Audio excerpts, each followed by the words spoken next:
ఈరోజు మనం అందరం ఇంట్లోనే ఈజీగా చేసుకోగలిగే చాలా టేస్టీగా ఉండే సగ్గుబియ్యం సేమియా పాయసం ఎలా చేయాలో చూద్దాం.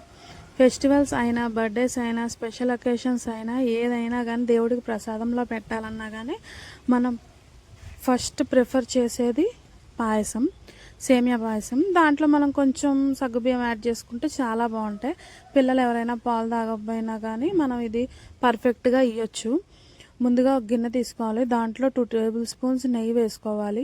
తర్వాత జీడిపప్పు, కిస్మిస్ కొంచెం గోల్డెన్ బ్రౌన్ కలర్ వచ్చేదాకా వేయించుకోవాలి. ఇలా వేయించుకున్న దాన్ని పక్కన పెట్టేసుకోవాలి. వేయించుకున్న గిన్నెలోనే ఆ నెయ్యిలోనే మనం కొంచెం సేమియాలు వేసుకొని వాటిని కూడా గోల్డెన్ బ్రౌన్ కలర్ వచ్చేదాకా వేయించుకోవాలి. నేను దీంట్లో చిట్కా అనేది లాస్ట్లో చెప్తాను, మీరు వీడియో స్కిప్ చేయకుండా చూడండి. ఇలా గోల్డెన్ బ్రౌన్ కలర్ వచ్చాక మనం పక్కకు పెట్టేసుకొని, నేనైతే లీటర్ పాలు తీసుకున్నాను. లీటర్ పాలకి 3 కప్స్ షుగర్ యాడ్ చేశాను. కానీ ఒక 2.5 కప్స్ షుగర్ అయితే పర్ఫెక్ట్గా సరిపోతుంది. మీ షుగర్ని బట్టి మీరు వేసుకోండి. బాగా స్వీట్ తింటారు అంటే 3 కప్స్ పర్ఫెక్ట్. లేదు కొంచెం తగ్గించి తింటాము అంటే 2.5 పర్ఫెక్ట్. ముందుగా నేను నానబెట్టుకున్న సగ్గుబియ్యం అయితే కొంచెం పాలు మరిగాక ఆ పాలల్లోనే వేసేస్తున్నాను. ఫస్ట్ సగ్గుబియ్యమే వేసుకోవాలి, ఎందుకంటే షుగర్తో పాటు వేసినా పర్లేదు. ఆ సగ్గుబియ్యం అనేది కొంచెం సాఫ్ట్గా అవుతాయి. వేసుకున్నాక కొంచెం కలుపుకోవాలి. సగ్గుబియ్యం అనేది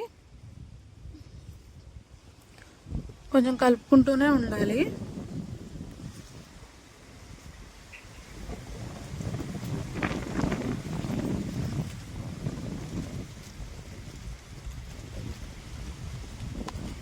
ఇలా కొంచెం మరిగిపోయాక కొంచెం మనకి తెలుస్తుంది కదా, కొంచెం సగ్గుబియ్యం ఉడికిపోయాయి అన్నాక మనం వేయించి పెట్టుకున్న సేమియాలు అయితే వేసేసుకోవాలి. అలా అని మొత్తం ఒకటేసారి వేసి కలుపుకోకూడదు.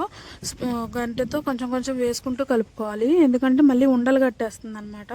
సేమియా అనేది తొందరగా ఉడికిపోతుంది కదా. కొంచెం సేపు ఉడికాక మనకి కన్సిస్టెన్సీ అయితే వస్తుంది. మనం మిక్సీ పట్టి పెట్టుకున్న యాలక్కాయ పొడి అయితే వేసుకోవాలి. ఒక 15 మినిట్స్ ముందు వేసుకోవాలి, వాసన భలే వస్తుంది. ఒక 5 మినిట్స్ ముందు అయితే జీడిపప్పు, కిస్మిస్ అయితే వేసుకోవాలి. నేను ఒక చిట్కా చెప్తాను అన్నాను కదా, మనం ఎప్పుడైనా సేమియా పాయసమే కానీ లేదా పరవన్నమే కానీ ఒక చిటికెడు ఉప్పు వేసుకుంటే దాని టేస్టే మారిపోతుందండి. చాలా బాగుంటుంది, ఎమ్మిగా ఉంటుంది. ఎవరైనా పర్ఫెక్ట్గా తినొచ్చు, పిల్లలు కూడా ఇష్టంగా తింటారు. మీకు గనక నచ్చితే మన వీడియో లైక్ చేయండి, సబ్స్క్రైబ్ చేసుకోండి, సపోర్ట్ చేయండి.